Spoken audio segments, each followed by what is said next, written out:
What's up, you guys? Christian here. In this quick video, I wanted to talk about one of my go-to bulking breakfast meals.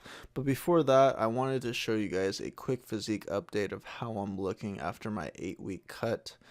Earlier this year, I just was not on my game at all. I was just messing around. I wasn't watching my calories or macros really closely, and I got a little overboard with my diet. And so I decided to go on a stricter 8-week cut, and I lost about 7 pounds in total. This is my physique at the end of the cut, but now in November I'm going to start lean bulking, and I'm going to make a video about all the calories and recommendations and stuff like that.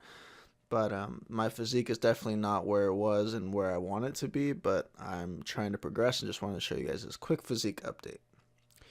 But now my breakfast meal that I have, now that I'm starting bulking, is some jelly with some bananas, 2 slices of toast, 2 egg whites, no, 3 egg whites, I'm sorry, with 2 eggs, and specifically these cage-free Kirkland egg whites.